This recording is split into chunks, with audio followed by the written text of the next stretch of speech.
누가복음 8장 4절부터 8절까지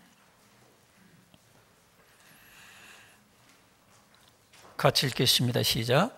각 동네 사람들이 예수께에 나와 큰 무리를 이루니 예수께서 비유로 말씀하시되 씨를 뿌리는 자가 그 씨를 뿌리러 나가서 버릴새 더러는 길가에 떨어짐에 밟히며 공중의 새들이 먹어버렸고 더러는 바위 위에 떨어짐에 싹이 났다가 습기가 없으므로 말랐고 더러는 가시떨기 속에 떨어짐에 가시가 함께 자라서 기운을 막았고 더러는 좋은 땅에 떨어짐에 나서 100배의 결실을 하였느니라. 이 말씀을 하시고 외치시되 들을 귀 있는 자는 들을지어다. 아멘. 서로 인사를 나누시기 바랍니다. 반갑습니다. 감사합니다. 열매를 맺읍시다. 하나님께서는 우리가 결실하는 인생, 나무라고 본다면 열매를 맺는 그런 존재가 되기를 바라셔요. 여기 오늘 읽은 말씀을 보면 예수께서 결실하지 못하는 마음밭이 어떻고 또 결실하는 마음밭이 어떤 것인지를 알려주고 있습니다. 우리가 하나님 말씀을 듣고 또 교회도 열심히 나오는데 문제가 해결되지 않고 무슨 특별한 열매도 없고 참 허전하고 어떤 때는 허위가 될 때가 있잖아요. 기적도 없고 도대체 하나님을 믿으면 기적도 일어난다고 그러고 뭔가 변화도 있고 그래야 되는데 뭐 이런 기적도 없고 말이야. 답답할 때가 있지. 오늘 또 저에겐 기적이 하나 일어났어요. 제가 밖에 있는데 우리 주일학교 교사 선생님이 쫓아와서 목사님 전이가 안 들어옵니다. 분명히 형광등 같은 거 다 나오는데 왜 안 나오느냐 그러니까 저기 음향기기 있는 쪽에 안 나온다. 저번에도 그랬다는 거야. 그래서 이제 전기 이 배전반에 가서 이렇게 봐보니까 뭐 무슨 누전대가 내려간 것도 없어. 이건 기적이네. 전기가 안 나오는 것도 기적이야. 그래서 제가 가가지고 제가 원래 전기에 대해 무식한 거 알잖아요, 여러분. 우리 교사들 중에 전기 전공자도 있어요. 그래서 가가지고 이것저것 누르고 빼고 건드려 봤더니 나오는 거야. 왜 그럴까요? 기적이잖아요. 그게 왜 그러냐면 전기 코드를 확실하게 꽂지 않고 하나가 덜 꽂혀 있더라고. 그래서 제가 쿡 눌렀죠. 그것도 기적이죠. 누르는 것도. 그래서 기적이 일어났어요. 저는요 무식하면 용감하다고 가끔 그런 기적을 체험합니다. 교사들 중에도 저보다 훨씬 스마트폰이든 전기 잘 알아요. 저는 전기 근처 가도 벌벌 떨려요. 근데 컴퓨터가 안 된다는 거야. 가서 뭐 만지작거리고 툭툭 때리고 막 그러면 또 나와요. 또 얼마 전에도 한 1, 2주일 전에도 중고등학생 컴퓨터 잘하는 애 있어. 그래서 야, 너 이 컴퓨터 이거 이렇게 뭐가 접속이 안 돼 있습니다. 이렇게 떠 있는 거야. 안 된다는 거야. 너 이럴 때는 어떻게 그런지 아나? 그러니까 몰라요 그래. 자 봐라. 되는 거 봐. 그리고 제가 이제 안 되는 거를 맨 밑에 이제 그 표식이 나온 거를 클릭 탁 하고서 또 연결이 끊어졌습니다 하는 데다가 연결 끊어 또 한 번 치고 또 안 되면 또 연결 탁 치고 그런 게 나오는 거야. 원리는 잘 몰라. 저는 무식해서 원리는 몰라요. 또 어떤 데는 컴퓨터가 진짜로 안 돼. 아무리 건드려도. 이게 어떤 분이 그러는 거야. 전문하는 분이. 혹시 컴퓨터 떠들어 보든지 어떻게 해보라고. 그러기 전에 발로 한 번 걷어차니까 나와. 왜 그런 거 했더니 열어보면 그 속에 그래픽 카드라든지 이런 게 꽂아놓은 지 오래돼가지고 약간 일이 먼지가 쌓이고 그러면 이 접촉 불량이 생길 수가 있는 거예요.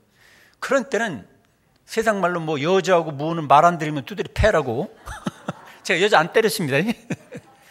컴퓨터를 어떤 데 때리든지 열어가지고 다시 꽂았다가 뺐다가 꽂으면 또 나와요. 여러분의 신앙생활도 마찬가지죠. 여러분의 신앙생활, 영적 생활에 인생에 문제가 안 풀려. 기적도 없어. 말씀을 들어도 무슨 열매도 없고 감동도 없고 도대체 뭐가 뭔지 모르게 참 여러 가지 해결되지 않는 문제들이 있죠. 그런데 여러분 포기하지 말고 한번 여러분들이 여러분의 상태를 한번 점검해 보시기 바랍니다. 점검해 보면 다 원인이 있어요. 플러그를 조금 덜 꽂았다든지 간격이 떨어져 있다든지 또 몰라도 자꾸 포기하지 않고 하면 되는 거야. 제가 뭐 아는 게 있습니까? 솔직히 전기도 몰라요. 컴퓨터도 잘 모르고. 그런데 포기하지 않으니까 어때요? 전기 전공자보다 낫잖아요. 젊은 사람들보다 낫잖아요. 왜 그렇겠어요? 따르십니다. 포기하지 맙시다. 여러분의 신앙생활도 마찬가지예요. 여러분의 부부간의 문제, 부모 자식 간의 문제, 교우 간의 문제, 사업의 어떤 경제 문제, 질병 문제, 이런 것도 다 따지고 보면 다 원인이 있는 거야. 며칠간 우리 집사람이 배가 더부룩하고 자꾸 막 대변도 자꾸 불어다니고 막 난리 난 거야. 원인이 뭔지 모르겠대. 근데 오늘 아침에 그래요. 자기가 인터넷 쳐보더니 이건 생대추를 많이 먹어서 그렇다고. 생대추가 너무너무 달콤하고 맛있거든. 그러니까 이 사람은 다이어트할 겸이 가지고 밥은 잘 안 먹고 고기도 안 먹고 생대추만 먹고 살라고 했는지 그것만 자꾸 먹어도 되는 거야. 그러니까 탈이 나지. 여러분, 혹시 여러분의 몸도 질병 문제도 그렇고 경제 문제도 그렇고 뭔가 진단을 해보시기 바랍니다. 알고 보면 간단한 거야. 근데 그걸 하나님 탓하고 이거 뭐가 잘못됐다고 그러고 99.99%는 하나님이 이미 우리에게 다 주셨어요. 능력을, 은사를 다 주셨어요. 0.0000 그거는 하나님께 맡기면 되는 거예요. 안 돼도 하나님은 되게 하셔요. 여러분 걱정하지 마시기 바랍니다. 여기 오늘 읽은 성경에도 마찬가지예요. 성경에 보면은 예수님께서 이제 설교를 하시려고 하니까 각 동네에서 여러 사람이 모이는 거예요. 막 수백 명, 수천 명이 엄청나게 모이는 거예요. 그럴 때 예수께서 이 말씀을 하시는 거예요. 이 말씀은 예수님이 말씀을 전할 때 하나님 말씀을 하더라도 어떤 마음의 상태냐에 따라서 마음에 문제가 있는 사람은 절대로 열매를 맺을 수가 없다는 말이죠. 이러이러한 사람만 말씀을 듣고 열매를 맺고 기적을 체험하고 삶의 변화를 이룰 수가 있다. 이걸 알려주는 거예요. 그래서 오늘날 우리들도 마찬가지예요. 우리들도 설교를 많이 들으려고 발버둥을 치고 좋은 설교, 나쁜 설교 골라가지고 발버둥을 치고 그러는 것보다도 더 큰 문제는 뭐냐면 더 중요한 건 내 마음의 상태가 어떠냐 이거를 봐야 돼요. 여기 오늘 읽은 성경에 예수께서 말씀하실 때 씨 뿌리는 비유라고 그러죠. 씨는 문제가 없어요. 씨는 성경 말씀, 하나님 말씀이니까 씨는 문제가 없어요. 문제는 뭐냐면 내 마음에 뭔가 문제가 있다는 거예요. 또 뿌리는 사람도 죄가 없어. 그때 당시 예수님은 뿌리는 사람이에요. 오늘날 설교자는 뭐예요? 뿌리는 사람 아닙니까? 뿌리는 사람은 죄가 없다는 거예요. 문제의 원인을 자기 마음에서 발견하라는 메시지도 여기서 우리가 발견할 수가 있는 거예요. 여러분, 그렇기 때문에 여러분들의 마음의 상태를 한번 진단해 보시고 검진해 보시기 바랍니다. 참 그게 어떤 면에서 자꾸 성급하게 살려고 하다 보니까 진단해 본다, 검진해 본다, 성찰해 본다, 숙고해 본다, 이런 것에 대해서 별로 마음이 안 가는 분들이 있지요. 저도 마찬가지예요. 사실은 저도 건강검진 2년에 한 번씩 받는 거 있잖아요. 국가에서 하라는 거. 지금까지 못하고 있어요. 딴 일에 바쁘다 보니까. 근데 받아야 되긴, 안 받으면 나중에 불이익이 오게 되는 거예요. 여러분, 주일날마다 또 여러분 날마다 여러분들이 마음의 상태를 한번 진단해 보시기 바랍니다. 진단하지 않으면 더 큰 문제가 생기고 나중엔 그거 해결 못해요. 자, 그래서 여기 예수께서는 우리들에게 하나님이 원하시는 것은 열매 맺기를 바라신다는 거예요. 열매를 몇 가지로 생각해 볼 수 있어요. 첫째는 본질적으로 우리가 영원히 구원받는 거예요. 여러분, 우리가 하나님의 말씀을 마음 상태가 잘못되면요, 아무리 하나님 말씀 들어도 구원을 못 받아요. 예수님의 십자가와 부활에 동참하지 못하고 연합되지 못하고 진정한 천국에 들어갈 수도 없고 이 땅에 하나님 아들과 딸로 거듭나지도 못하는 거예요. 그래서 예수님의 말씀, 정말로 이 세계 최고의 영원한 최고의 설교자요, 하나님 말씀, 하나님 그분께서 육체로 오신 하나님이 직접 말씀을 전해줘도 그 말씀 듣고도 구원받지 못한 영혼들이 있잖아요. 그죠?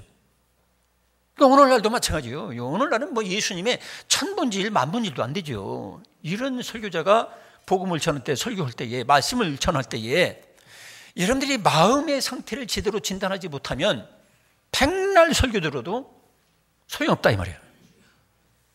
여러분, 그렇기 때문에 예수님 직접 설교해도 구원받지 못하는 영혼들이 있는 것처럼 오늘날도 말씀을 듣고 성경 읽고 백날 해도 구원받지 못하는 사람도 있을 수가 있다는 거. 거기에 내가 나를 한번 살펴볼 필요도 있다는 거예요. 그래서 우리가 누구나 다 열매 맺어야 될 게 바로 구원이라는 거. 영생. 두 번째로는 이렇게 영생 구원을 받았으면은 하나님을 아버지로 모신 사람, 성령을 모신 사람에게는 성령이 함께하는 열매가 있어요. 성령에 9가지 열매가 있잖아요. 왜 9가지만 있겠습니까? 따지고 보면 엄청난 하나님이 그 속에 살아있는 사람으로서의 그 표적, 표징, 표시, 증거, 그게 열매가 맺어지게 돼 있다는 거죠. 그래서 갈라디아서 5장 22절 23절에 나온 대로 성령의 열매는 사랑과, 정말로 그 사람이 하나님 말씀을 제대로 받는 사람은 사랑이 충만하게 돼 있어요. 속에 미움이 있고 미움만 가지고 사는 것은 그건 어떤 면에서 성령을 떠나 있다, 하나님 말씀을 배척하고 있다, 이런 뜻으로 볼 수 있잖아요. 그 다음에 또 희락. 정말로 하나님이 영으로, 성령으로 그 성전으로 삼은 사람은 희락이 있어요. 세상이 주지 못하는 기쁨과 즐거움이 넘치게 돼 있어요. 근데 그게 없다면 이것도 또 하나님이 함께하는 사람으로서의 열매가 없는 거예요. 그 다음에 또 화평. 하나님이 정말로 함께하는 사람은 하나님과 나 사이가 화목하게 되고 화평하게 되고, 또 부부지간도 그렇고 교우간에도 그렇고 이웃지간에도 그렇고 피스메이커, 화평을 만들어가지고 평화를 만들어가 화목하게 하는 사람이 되는 거예요. 할렐루야. 근데 그렇지 않냐고 그 사람만 가면 꼭 다툼이 생기고 오해가 생기고, 교인 간에도 그 사람만 오면은 공동체가 분위기가 이상해지고 사람과 사람끼리가 서로가 비판하고 정죄하고 이상하게 돼버려. 그렇다면 그것은 뭐예요? 하나님이 함께하는 증거가 없는 사람이다, 열매가 없는 사람이다, 이렇게 볼 수도 있어요. 또 오래 참음. 정말로 하나님의 그 속에 함께하는 사람은 오래 참게 돼 있어요. 왜? 하나님은 천년을 하루같이 참는 분이기 때문에 하나님을 모신 사람이 천년을 하루같이 참는 하나님을 닮아가게 돼 있는 거죠.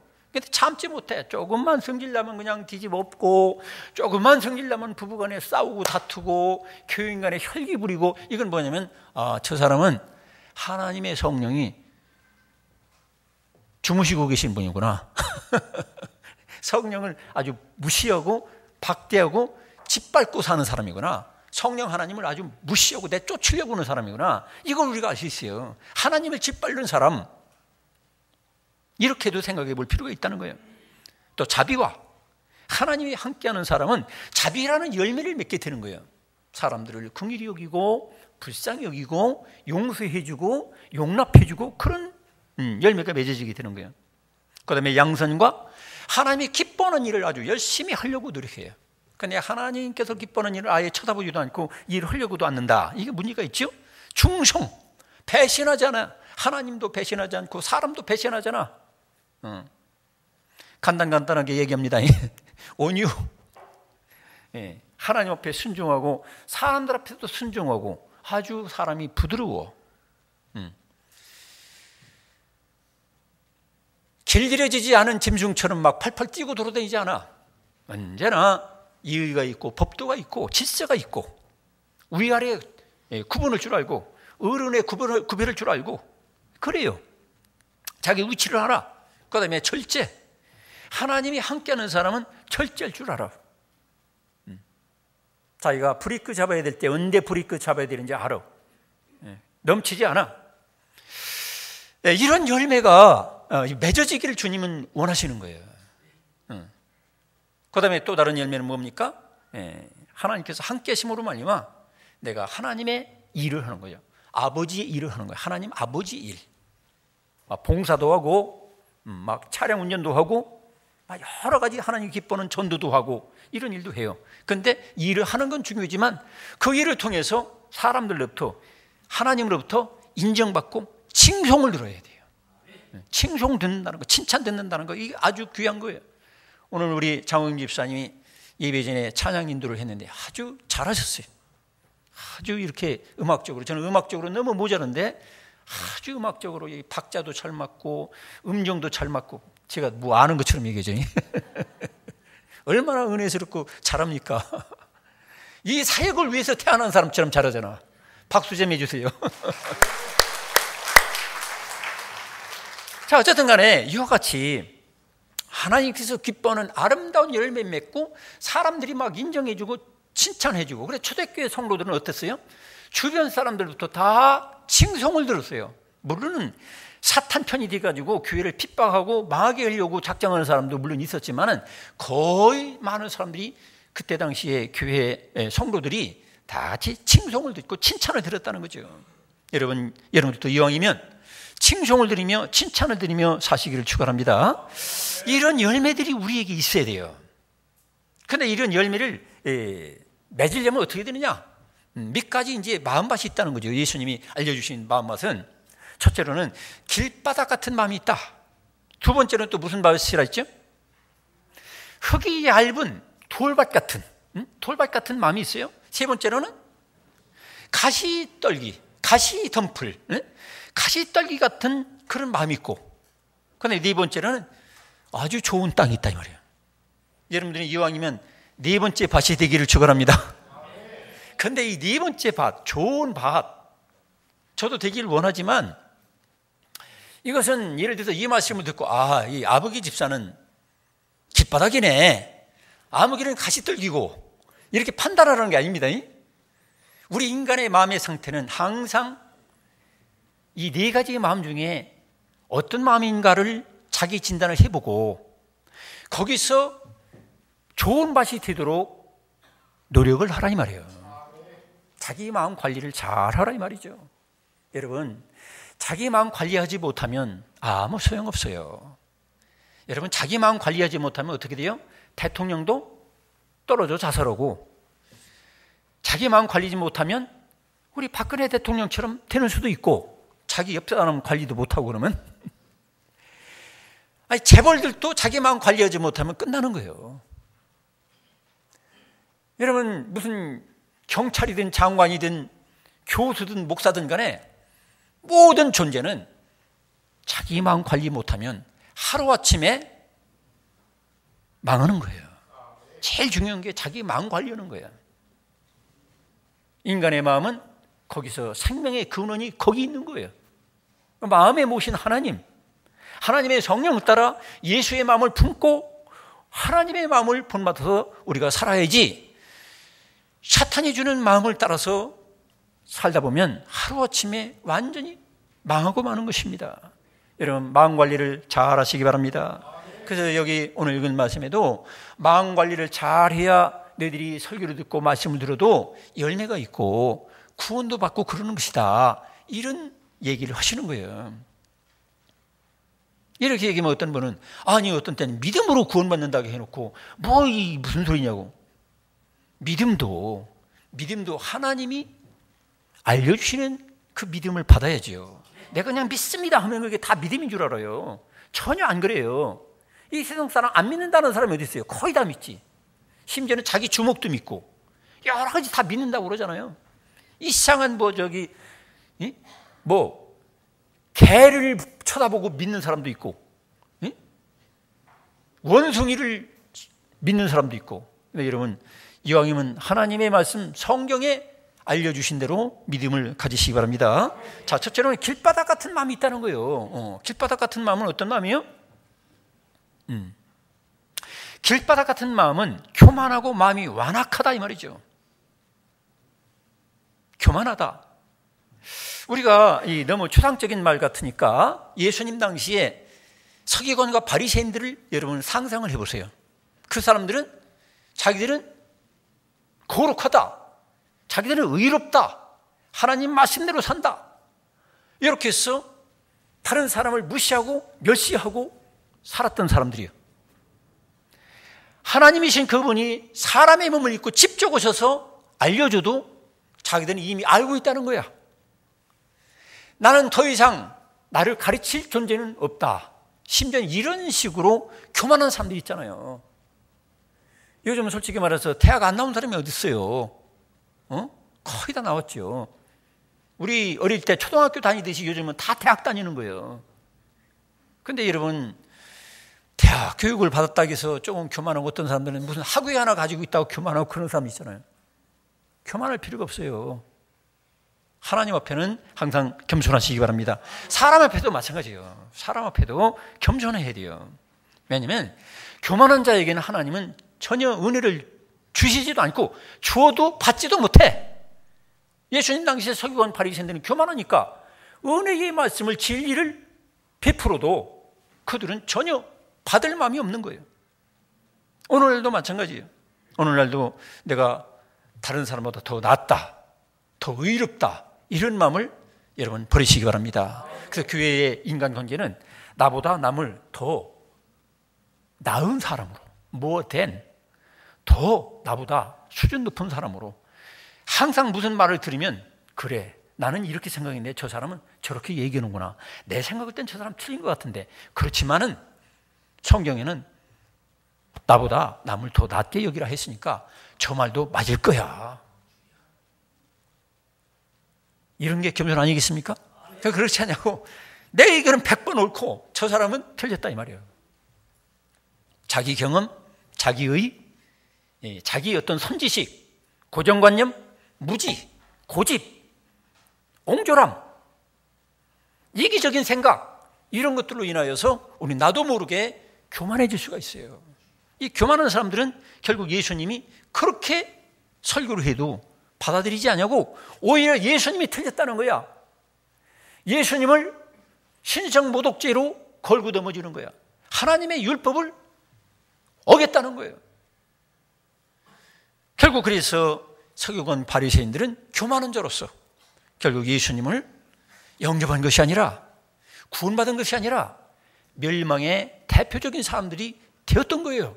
오늘날도 마찬가지예요. 오늘날도 설교를 들을 때 어떤 분들은 교만한 마음 가지고, 저거 내가 20년 전에 들은 설교예요. 내 주일학교 다닐 때 내가 우리 교사 선생님이 가르쳐 주셨어. 그때 들은 거고 지금 듣는 거고 또 달라요. 하나님의 말씀은 10살 때 듣고 50살 때 듣고 90살 들어도 항상 하나님 말씀이 내게 들려오시면은 그 말씀 앞에서 나 자신을 쳐다보고, 그래, 내가 길바닥 같은 마음이 된지도 몰라. 여러분, 어릴 때 10살 때는 그 말씀 그대로 듣고 내가 순종하고 그랬는데, 지금 내가 집사가 되고 권사가 되고 무슨 직분 받아가지고 심지어는 신학대학 교수가 되고 목사가 돼서도 오히려 길바닥처럼 돼버리는 사람들이 있을 수가 있다는 거예요. 그러니까 우리들이 처음부터 끝까지 우리는 겸손을 잃어버리면 은혜를 잃어버리게 돼 있다는 거예요. 은혜의 문이 이미 탁 닫혀버리고 마는 거예요. 그래서 우리는 태어날 때부터 죽을 때까지 우리는 겸손하기로 작정해야 돼요. 하나님, 내가 이 겸손을 죽을 때까지 놓쳐버리지 말게 하옵소서. 왜냐? 겸손을 잃어버리면 하나님의 은혜를 받을 수가 없어요. 그래서 우리는 위로는 하나님 앞에 겸손해야 되겠고, 옆으로는 사람들 앞에서 내가 항상 겸손해야 돼요. 우리 교회 아무개 집사님, 사실 알고 보면 그렇잖아요. 처음에는 선입관으로 저 사람은 참 못된 사람이다, 저 사람은 이제 문제가 있는 사람이다, 물론 그런 이유도 있겠죠. 그런데 잘 그 입장에서 깊이 생각하고 따지고 보면 그 사람도 그럴 수밖에 없겠구나 하고 나보다 나은 점이 발견이 되는 거예요. 여러분, 나보다 나은 점이 반드시 내 주변에 있는 분들에게 있다고 여러분 가정하시고, 여러분 주변 사람들을 무시한다든지 멸시한다든지 정죄한다든지 비판한다든지 그렇게 되지 마시기 바랍니다. 그러니까 로마서 우리가 계속 강의를 하지요. 로마서에서도 결국 뭡니까? 형제나 나보다 믿음이 작은 자매나 어떤 사람에게 문제가 있을지라도 비판하지 말라는 거예요. 왜? 비판하면 나도 모르게 내가 교만한 자리에 서 있게 돼. 하나님 자리에 내가 앉아 있게 돼요. 모세의 자리에 앉아 있게 돼요. 비판하지 말고 그 연약한 점을 내가 짊어지고 가는 거예요. 또 덮어주고 용납해주고, 그럴 수도 있다. 그래. 교회는 큰 믿음만 있는 것이 아니라 작은 믿음도 있고, 어떤 사람은 아주 굉장히 의로운 분도 있지만 어떤 분은 아직 의가 10%도 내용물이 준비되지 못한 분도 있는 거예요. 그렇다고 해서 우리가 크고 수준 높은 사람들이 그런 사람을 무시하고 멸시한다면 그건 교회가 될 수가 없는 거예요. 하나님 나라는 큰 자가 작은 자를 섬기고 힘이 좀 센 사람이 약한 사람을 붙잡아주고 업어주고 있는 사람이 좀 없는 사람 좀 먹여주고, 할렐루야. 그게 바로 천국 아니겠습니까? 그 때문에 우리는 항상 교만한 마음을 먹는다는 것은 바로 길바닥 같은 마음이 되겠다는 거고, 이 길바닥에다가 밀씨를 뿌린다 생각해 봅시다. 그러면 그 씨앗이 튕겨 나가든지 아니면 그대로 길바닥에 그대로 흙에 묻히지 않고 있어요. 그러면 날아가는 새들이 온갖 잡새가 날아든다 그런 노래처럼 온갖 잡새가 다 날아들어가지고 다 쪼아먹고 마는 거야. 교만한 사람에겐 말씀이 들려지긴 해요. 그런데 반드시 사탄이 금방내 와가지고 마귀가 와가지고 다 쪼아먹고 가. 그러니까 말씀을 백날 들어도 변화가 없어. 기적도 없어. 삶의 변화가 없어요. 개선이 없어요. 개혁이 없어요. 그래서 말씀을 전할 때 반드시 사탄도 마귀도 같이 역사하고 있다는 걸 우리가 알아야 돼요. 그래서 그런 분이 있죠. 교회당이 예배드릴 때 제일 마귀가 역사한다. 왜냐? 성령께서 그 사람을 변화되게 하고 그 문제 해결받을 수 있도록, 복받을 수 있도록, 성령이 열매를 맺도록, 구원받도록 하나님의 성령이 역사하시니까, 하나님의 신이 역사하시니까 마귀들이 또 이거 안 뺏기려고 발버둥을 치는 거예요. 막 마음을 완고하게 하고 딱딱하게 하고 교만하게 하고 작정하고 달려드는 거예요. 그렇기 때문에 우리가 예배드리고 말씀 듣는 것도 어떤 면에서 영적 전쟁인 거예요. 그러니까 여러분들이 말씀을 들을 때 졸음이 온다든지 딴 생각을 한다든지 자꾸 그러면 여러분이 꼬집다든지 아니면 혀를 물린다든지, 그렇다고 혀를 잘라질 정도로 물으면 안 됩니다. 하나의 전쟁하는 거나 마찬가지예요, 여러분. 이 극장 구경하고 뭐 연설 듣는 거고 달라요. 그래서 길바닥 같은 마음은 또 완고해요, 아주. 완고해서 남의 의견이나 지식을 받아들이려고 하지 않아. 나는 이미 자기 충족이 돼 있는 사람이야. 자기 주장만 있어. 자기 견해만 있어. 이번에 원자력 발전소 오리콕인가? 그거를 계속 건설해야 되느냐 말아야 되느냐, 이런 거를 이렇게 우리가 이번에 결정했죠. 자, 참 어떤 면에서 그 과정상 참 괜찮은 과정이었다고 봐요. 한쪽에서는 절대로 이거 지면 안 된다, 또 한쪽에서는 절대로 줘야 된다. 그럴 경우에는 할 수 없이 차선책이 필요하거든요. 그래서 많은 전문가들이 설명하고 또 이렇게 모여서 토의하고 그러다가 결국 결론이 나는 것처럼 세상에서도 나만의 의견이 최고라고 하는 사람은 독재자가 되든지 결국 망하든지 왕따가 되든지 그 일밖에 없어요.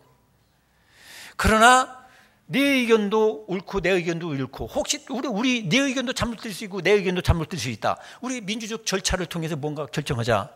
그러니까 그래도 이 나라가 이렇게 돌아갈 수 있잖아요. 교회는 더 그게 필요한 거예요. 교회는 정말로 다른 사람이 옳고 그럴 수가 있다, 또 나도 옳고, 그렇다면 우리가 민주적인 최소한의 민주적인 절차를 밟아야 되는 거죠. 밟고 어떤 결과가 나오든지 그걸 수용하고 받아들이고. 그런데 그렇지 않은 사람은 완고해요. 이것만이다.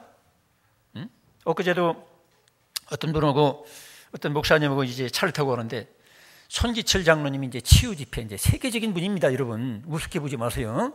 손기철 장로님은 대단한 분이에요. 그분이 대단한 게 아니라 그 속의 역사는 하나님의 성령이 놀랍게 역사해서 많은 병자들이 고침받고 은혜를 많이 받아요. 근데 그분이 그러더라고. 아이, 나는 그거 마음에 안 든다고 말이야. 장로가 돼가지고 어디 목사들 앞에서 뭘 한다고. 그것도 잘못된 생각이죠. 아니, 장로님들이 능력받고 은사 받아가지고 얼마든지 병든 자 고칠 수 있는 거 아닙니까? 아니, 장로님이 아니라도 집사님이라도 그렇죠. 아니, 일반 서리 집사, 아니 일반 집사를 그만두고 주일학교 학생이라도 하나님 앞에 은사 받고 능력 받아가지고 병든 자를 고치고 하나님 말씀을 또 전할 수도 있는 거고. 할렐루야.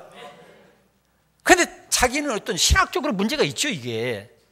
성경적으로 본다면 아니 어디 목사만 안수기도 위해서 병고치라는 법이 있어요? 그거 아니잖아요. 이것도 어떤 면에서 무지와 신학적인 문제점이 있기 때문에 길바닥 같은 마음이라 그걸 용납하지 못하는 거예요. 저는 그래서 싸우기 싫어가지고 웃고 말았는데, 어쨌든 간에 아무리 목사를 할지라도 그렇고 성경의 근거에서 본다면 이렇게 완고하고 교만하고 길바닥 같은 그런 마음을 우리가 항상 조심해야 돼요. 제가 그분을 제가 비난하는 게 아니라 저도 마찬가지고 항상 그럴 가능성이 있다는 거예요. 그래서 우리들은 이 교만하고 완고한 마음을 여러분 날마다 버리시기를 축원합니다. 그 다음에 사탄이 미혹해서 영적으로 혼미케 해요. 혼미케 해서 뭘 알아듣지를 못하는 거예요. 여기 앉아 계신 여러분들 중에도 지금도 그런 영이 역사하는 분이 계실 거예요. 혼미하게 여는 혼미케 하는 그런 영이 있어요. 말씀을 들어도 뭐가 뭔지를 몰라. 어떤 분은 은혜를 받고 뭐 기적도 체험하고 문제도 해결받고 뭔가 이렇게 탁 말할 때 벌써 이유 하나 들을 때 내 어떤 풀리지 않는 문제가 해결되는 것을 지혜를 받는 사람이 있는 반면에 1시간 말씀 듣고 나서도 아유 뭐가 뭔지 모르겠더라고. 생각나는 게 없어. 이게 왜 그러냐면 혼미케 하는 마귀가 역사하는 거예요. 사탄은 할 수 있는 대로 혼미케 해가지고 결국에는 여러분이 변화되는 것을, 열매 맺는 것을 아주 목숨 걸고 달려드는 거예요. 그 다음에 아예 무관심한 분들이 있어요. 목사님 오늘은 점심에 떡이 나오는데 설교를 간단하게 했어요. 떡 먹어야 되니까.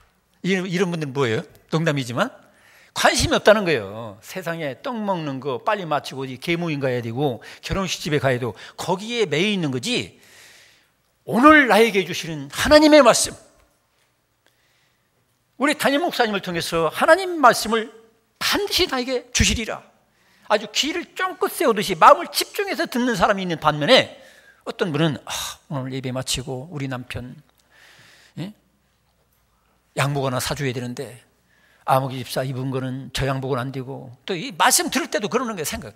저 아무개 집사 입은 거 보니까 저 양복은 또 아닌 것 같고, 아무개 장로님 입은 옷이 비슷하네. 저걸 입어야 돼. 이제 마치고 예배 마치고 가면서도 항상 말씀은 하나도 없어. 속에는 빨리 백화점에 가가지고 우리 남편 양복 아무개 장로님 입고 왔던 거 그 비슷한 거 사야 되겠다. 그분이 예배를 드렸습니까? 예배를 드린 게 아니에요. 우스갯소리 같지만은 이런 식으로 예배드리는 사람이 많이 있어요. 길바닥 같은 사람. 그리고 뿌려진 말씀을 믿음을 화합해서 하나님 말씀으로 내가 받으려고 또 믿음을 더해야 되거든. 근데 그런 노력이 없어. 또 깨달으려고 어떤 이해를 하려고 하는 추구도 없어. 그 말씀을 들었으면 영어로 말하면 why? 이게 무슨 뜻인가? 나에게 뭐라고 하시는 건가? 내 상황에서 이런 문제가 있는데 이럴 때는 어떻게 이번 설교를 통해서 이 말씀을 통해서 나에게 무엇을 요구하는 건가? 이거를 잡아야 되는데 이런 노력이 전혀 없어요. 목사님 어련히 좋은 소리 하시는 거니까 목사님 하는 일은 어리나 잘하게 내가 이 꽉 다물고 딴 생각하지 말고 꼭 눈 감고 가만히 앉아서 가만히만 있으면 되는 거야. 이런 분들이 가끔 있잖아요. 이런 분들은 쏟아지는 게 잠이야, 잠. 성도님은 이해하려고 하나님께 물어보시고 여러분 그렇게 본인들이 노력하시길 축원합니다. 사모하고 깨달으려고 노력하는 자에게 성령께서도 깨닫게 해주시는 것이지, 아무런 질문도 안 하고 아무런 어떤 반문도 안 하고 생각도 안 하고 그냥 가만히 앉아 있으면은 결국에는 길바닥이라, 길바닥. 이 길바닥은 마귀 놈들이 와가지고 잽싸게 물어가는 거죠. 다 쪼아먹고 가는 거예요. 저는 놀란 일을 봤어요. 아스팔트 길 가는데 위엔 새들이 갑자기 아스팔트 위에 막 몇 마리가 날아와서 막 왔다 갔다 하는 거야. 웬일인가 했더니 바로 전에 저 부산항의 부두에서 곡식 전문으로 싣고 다니는 차 있잖아요. 왜? 아주 높은 차. 그게 싹 지나가네요. 그게 밀씨나 뭐가 떨어졌는 거 봐. 그러니까 얘들이 막 날아와서 그거를 쪼아 먹으려고 그 순간을 놓치지 않더라고. 차가 쌩쌩 달리는데. 여러분, 마귀란 놈들이 이래요. 여러분들이 순간적으로 딴 생각하고 있을 때 마귀가 싹 들어와가지고 말씀을 탁 뺏어가지고 쪼아 물고 날아가는 거예요. 여러분, 정신 차리고 말씀을 들으시길 축원합니다. 우리가 운전할 때도 우리가 정신 차리지 않으면 어떻게 됩니까? 정신 차리지 않으면 사고 나는 거예요. 한순간에 몇 천만 원 날아가고 심지어 목숨까지 날아가는 거예요. 말씀을 들을 때도 마찬가지예요. 순간적으로 정신 놓으면 끝나는 거예요. 오해를 하게 되고. 두 번째로 돌밭과 같은 마음이 있어요. 돌밭은 당시에 흙이 겉으로 볼 땐 다 좋은 흙이 덮여 있어요. 그런데 예를 들어 한 5cm나 10cm만 파도 거기에 커다란 돌이, 바위 같은 돌이 놓여 있는 거예요. 그러니까 겉으로 볼 땐 씨앗이 떨어져서 싹이 좀 나는 것 같아. 그런데 태양볕이 쨍쨍 내리치면 시들시들하다가 말 앞이 틀어 죽는다 이 말이죠. 이건 뭐냐면은 예수님 말씀하신 대로 충동적이고 감정적인 사람, 시험과 환난이 올 때 이걸 참지 않아. 여러분, 이런 사람들은 은혜도 쉽게 받지만은 또 시험도 쉽게 들어. 놓치기도 잘해. 은혜를 주일날 받았으면 점심 먹을 때 벌써 은혜를 떨어뜨리는 분이 있어요. 점심 먹을 때 떡을 2개를 꿈쳐가지고 호주머니에 넣는 거 쳐다보고 집사가 저럴 수 있어? 집사가 저럴 수 있어? 시험 들은 거야. 아니, 권사가 저럴 수 있어? 하나씩 공평하게 먹어야지. 무슨 탐욕이 저래가지고 비판하는 마음 때문에 은혜 받은 거 다 날라가. 또 밥 먹는데 어떤 사람이 와가지고 집사님 저쪽으로 물러가세요. 나 여기 어떤 사람하고 같이 밥 먹어야 되니까 저쪽으로 가세요. 가끔 이런 분도 있어요. 그러면 아니, 지가 뭐 저 의자 샀어? 제 자리가 어디 고정석이 정해져 있나? 그러면 이 사람 또 시험 들어가지고 아예 교회도 안 나와. 여러분, 마귀란 놈은요, 우리가 은혜 받았어도 얼마든지 은혜를 뺏어갈 수 있는 존재라는 걸 아셔야 돼요. 은혜 받았다 해도 그게 다 되는 거 아니에요. 은혜를 받고 그거를 얼마나 유지하느냐, 지켜가지고 보존해가지고 열매를 맺느냐, 삶의 변화가 일어나느냐, 그게 중요한 거예요. 또 아니면 이렇게 예배드리다가 어떤 노인이 잘 모르고 막 휴대폰 막 벨이 막 울려. 그러면 이게 예배 드리는 거냐고 말이 저렇게 무식하게 휴대폰을 예배 중에 울리게 하고, 열받아가지고 혈기가 충만하게 돼가지고 그날 예배는 아무것도 기억나는 게 없어. 그 휴대폰 울린 아무개 노인만 미워하는 마음으로 가득 차고 집이 돌아가. 여러분, 돌밭 같은 마음을 개혁하시기를 축원합니다. 여러분, 얼마든지 마귀라는 놈은 은혜 받은 거 금방 내 없을 수가 있다는 것. 충동적이고 감정적인 거 우리가 조심해야 돼요. 그래, 뿌리를 내리지 못하고 말라 죽습니다. 뿌리를 내리려면 어떻게 돼요? 항상 하나님 말씀을 묵상하고 새벽에 큐티 아니면 새벽기도 나오시든지 성경을 묵상하고 정시기도, 꾸준한 기도 생활이 있어야 돼요. 꾸준한 기도 생활, 규칙적인 기도 생활에 이런 것이 결국 뿌리 내리는 거거든. 근데 이런 것이 없는 사람은 결국엔 한순간에 날아가는 거예요. 은혜는 제고받은 것 같은데 어느 날 갑자기 팍 틀어져. 뿌리를 내리지 못하면 그렇게 되는 거죠. 그러니까 욥과 같이 고난과 사탄의 공격에 이길 수 있는 만큼 평소에 여러분들이 어떤 일이 벌어질지라도 하나님의 선하심을 믿고 그분이 나를 단련하시는 그런 시험과 시련을, 고난을 잘 이겨나가시기를 축원합니다. 예. 그리고 이 돌밭 같은 사람은 마음속에 엄청난 커다란 응어리들이 있어요. 내 속에 과거에 받은 어떤 엄청난 상처, 이런 것 때문에 하나님 말씀이 깊이 들어오질 않아. 제가 아는 어떤 사람은 아버지로부터 너무 폭행을 당했어요. 그래서 하나님 아버지 소리만 들으면 넌들이 일어나서 예배 드릴 때 은혜를 못 받는 사람이 있어요. 그럴 때는 제가 지혜롭게 하나님 이렇게 하든지 하나님 아저씨 이렇게 해야 되는데 그럴 수는 없잖아요. 그러니까 우리들은 인생을 살아오면서, 어려서부터 살아오면서 남이 모르는 엄청난 응어리들이 속에 있다 이 말이에요. 그런 사람들은 교회 생활도 문제가 생기게 꼭 해요. 제가 들은 얘기지만은 어떤 분은 어려서부터 아버지로부터 너무 폭행을 많이 당했어. 그래서 아버지를 찾아가지도 않고 아버지를 인정도 안 해. 나이가 지금 50대, 60대 다 되는데. 왜냐?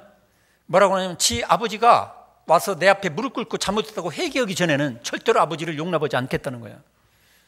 대단한 사람이죠, 그죠?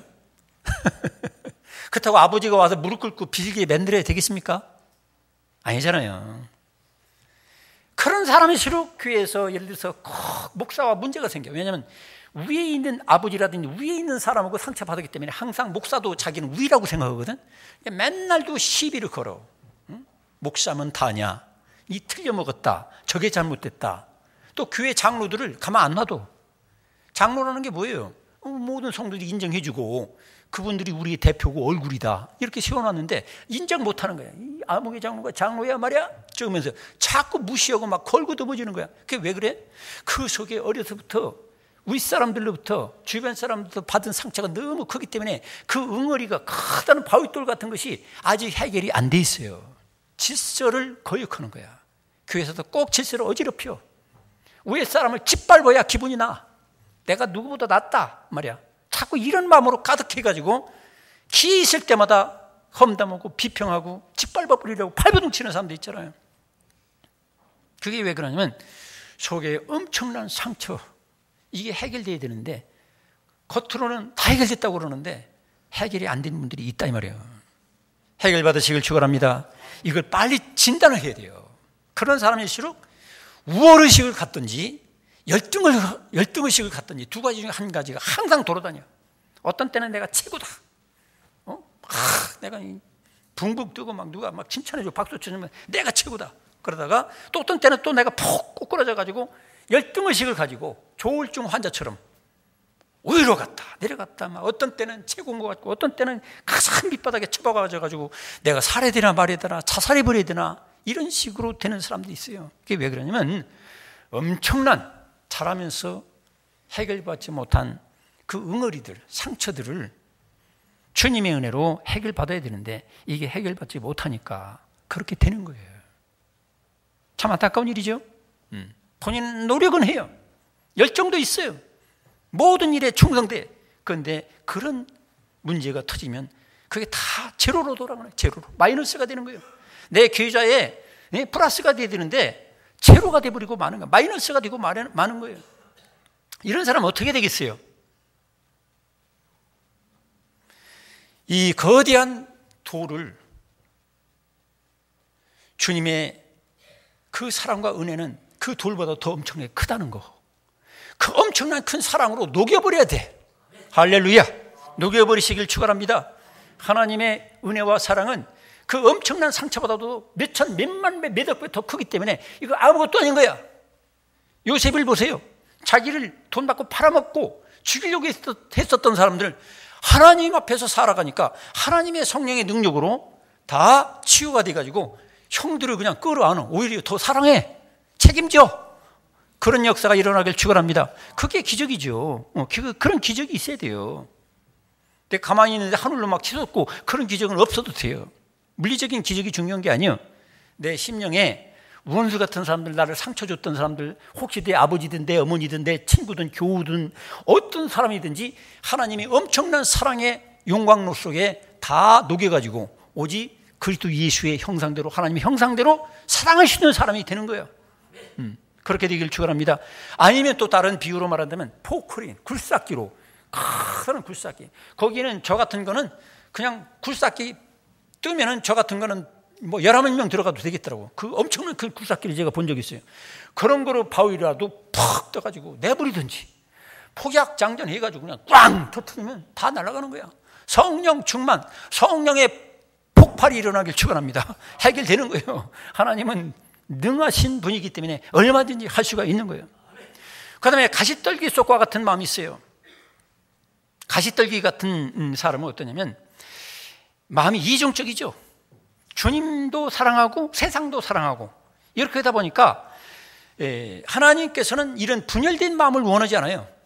오로지 일편단심으로. 여러분 아내들이 여러분을 쳐다보고 여보 내가 당신 사랑하는 거 알지? 사랑해? 그러면서 나 당연히 직장에 아무개 부장님 있잖아. 그분도 내가 사랑해. 하루 저녁은 당신하고 자고 하루 저녁은 그 과장님하고 내가 작게. 이러면 여러분 남편들이 할렐루야 이렇게 하겠어요? 이 여자 봐라 이거 정신 못 차리네. 거꾸로 남편이 어느 날 그래 봐요. 여보 내가 당신 사랑하는 거 알지? 알지? 그러고서 내가 사실은 우리 직장에 아가씨가 있는데 내가 너무 사랑해. 내가 봉급 받는 거 다 그 아가씨 주고 싶어. 당신 허락할 거지? 나 사랑하니까. 당신 천사표 아니야 원래. 오케이 해주겠어요? 여러분들 중에 오케이 해줄 사람도 물론 있겠지만 하나님은 우리 남녀관계보다도 더 엄청난 사랑을 우리에게 쏟아주셨어요. 목숨까지도 예수님은 다 쏟아주셨기 때문에 하나님을 사랑할 때는 오로지 마음을 다하여 뜻을 다하여 성품을 다해서 온 목숨을 다해서 하나님을 사랑해야 마땅한 거예요. 할렐루야.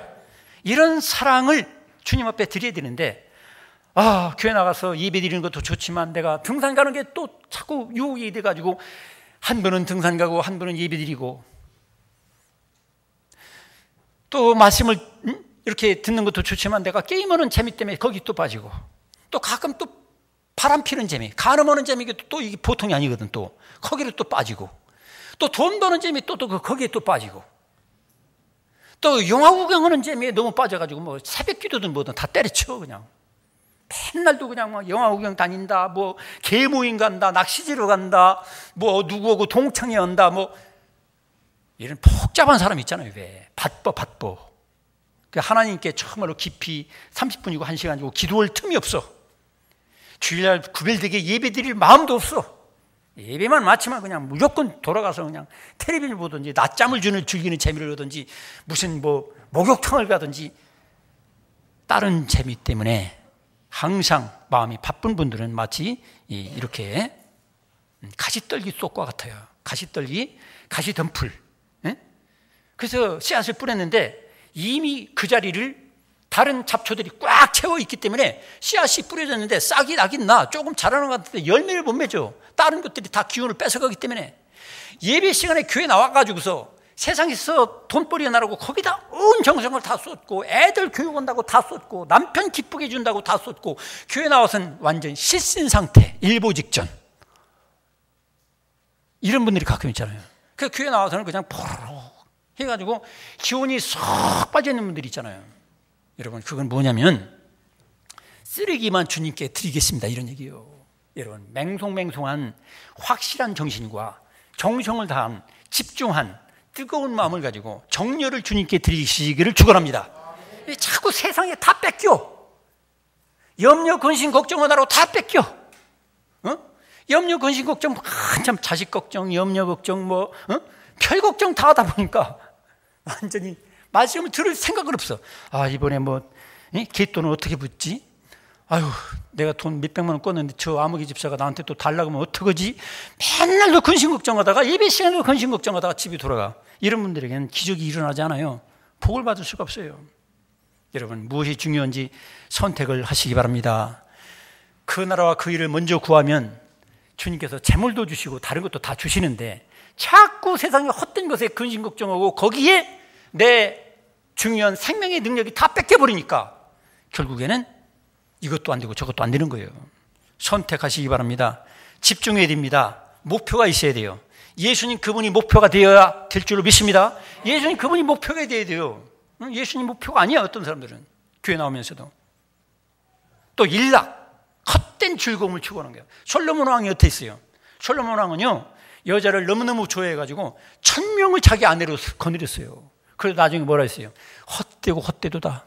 내가 미친 짓을 했다. 금을 너무너무 좋아했어요. 금덩어리로 방패까지 만들고 별짓을 다 하고 그렇게 했지만 나중에 다 그게 뭐예요? 결론이 미친 짓이었다. 저는 한 여자만 거느리기도 쉽잖아요. 거기다 10명 거느리라고 누가 선물로 줘도요 나 안 받아요. 복잡해요. 10명의 의견을 다 들어주고 어떤 여자는 바닷가로 가자, 어떤 여자는 산으로 가자, 어떤 여자는 극장으로 가자, 어떤 여자는 뷔페로 가자. 난리 법잡히면 제가 머리가 10조각으로 쪼개질 수가 있어요. 차라리 한 여자만 가지고도 힘든 데다가 허덕이는 데다가 10여자 줘도 저는 안 가져요. 성도 여러분 세상의 일락이라는 건 그런 거예요. 여러분, 성령 때가 되면 아무것도 아니잖아요. 응? 자식 새끼 낳았으면 됐지. 뭐 그게 미쳐가지고 비아그라, 시아그라, 디아그라, 뭐 에프그라 이런 게 있는지 모르지만 그게 또 안 된다고 어떤 분은, 어떤 목사님은 통탄하고 있더라고. 안 되면 더 기도하라는 거지 뭘 딴소리 하고 있어. 참, 세상의 쾌락이나 이런 거를 지나치게 좋아하는 분들은 결국에는 망하고 마는 거예요. 헛되고 헛된 인생으로 끝나고 마는 거예요. 우리의 인생은 놀러 온 게 아니에요. 쾌락을 즐기러 온 게 아니야. 하나님이 주신 사명이 있어요. 믿습니까? 하나님 아버지께서 기뻐하는 일을 하라고 우리를 부르셨으면 오히려는 하나님을 기쁘게 하고, 로마서 15장에도 나와 있지만 다른 지체를 기쁘게 하는 데 목표를 둬야 돼요. 나만 기쁘게 하려고 막 보는 즐거움, 누리는 즐거움, 먹는 즐거움, 그런 기쁨만 추구하는 인간들은 결국 어떻게 됩니까? 망하고 마는 거예요. 비참한 존재가 되고 마는 거예요. 그거를 다 포기하라는 건 아니야. 절제하면서, 그러면서 이게 과연 하나님도 기뻐하시고 나도 기뻐하는 건가? 우리 온 교우들도 기뻐하고 나도 기뻐하는 건가? 우리 목사님도 기뻐하고 나도 기뻐하는 건가? 이걸 좀 생각해 보란 말이에요. 나만 기뻐하는 건 뭐냐면 마귀가 주는 거예요. 다윗도 그랬잖아요. 나만 기뻐하는 거. 신하들은 전쟁터에 나가서 싸우는데 나만 기뻐하는 거. 신하의 아내를 간음하는 것은 결국 나만 기뻐하자는 거예요. 결국 쓰디쓴 맛을 보게 되잖아요. 성도 여러분, 이런 가시덤불 같은, 가시떨기 같은 밭은 몽땅 뽑아버리시길 축원합니다. 저는 비가 오면요, 제일 먼저 어디로 달려가냐면, 잡초는요 가만 놔둬도요 제 허리까지 커요. 그럼 비가 오면요 물이 불어있는 데서 그냥 막 뽑으면 그냥 막 다 뽑혀. 풀 뽑는데 아주 취미가 있어요. 어떤 땐. 성도 여러분, 여러분들도 하나님의 말씀이 풍성히 소낙비같이 내리게 해가지고 여러분 속에는 온갖 잡초 같은 것 몽땅 뽑아버리시길 축원합니다. 그럼 거기에서 하나님께 영광 드리고 아름다운 열매가 주렁주렁 맺히고 가족이 기뻐하고 교우들이 기뻐하고 이웃이 기뻐하고 하나님이 기뻐하고 여러분에게 구하지 아니하는 것조차도 하나님께서 몽땅 넘치도록 주실 줄로 믿습니다. 옥토 같은 좋은 밭, 결국 옥토 같은 좋은 밭은 이런 세 가지 마음밭과 다른 것이죠. 기분과 감정을 초월해서 오직 하나님 그분께 내 정성을 드리는 거예요. 향유 옥합을 드렸던 여인과 같이 지혜자들은 뭐 누가 높으냐 이런 거 가지고 막 싸우고 막 씩씩거리고 막 혈기 부리고 난리는데 우리 예수 그리스도를 집중하는 거예요. 예수님 나를 위해서 죽어주시는구나. 내 가진 거 가장 귀한 걸 내가 드려야 되겠다. 눈물로 찢으면서 향유 옥합을 부어드리는 예수님께 초점을 맞춰 사는 사람이 옥토가 되고 좋은 밭이 될 줄로 믿습니다. 믿음과 인내로 결실하는 거예요. 우리가 인내해야 돼요. 욥의 인내를 우리가 봐야 됩니다. 아브라함도 약속을 받았지만 25년 이렇게 참고 인내하는 가운데 하나님의 약속이 이루어지잖아요. 또 여기 지키라는 건 뭐냐면 유지하라 이 말입니다. 보존하라 이 말입니다. 하나님께서 주신 귀한 것을 우리가 반드시 보존하는 마음을 가져야 옥토같이 결국에는 여러분에게 열매를 맺게 된다는 거예요. 성도 여러분, 우리들의 마음은 항상 변동되기 쉽고 변질되기 쉽고 변덕 부리기 아주 딱 알맞아요. 아주 이 마음이 심히 부패해가지고 금방 내 오염되기 쉬워요. 이럴수록 더욱더 날마다 마음을 참회로서 회개로서 성령 충만 받아가지고 여러분들의 마음을 좋은 밭으로 만들어서 많은 열매 맺어서 하나님께 영광 드리고 여러분들도 축복을 누리시기를 축원합니다. 기도하겠습니다.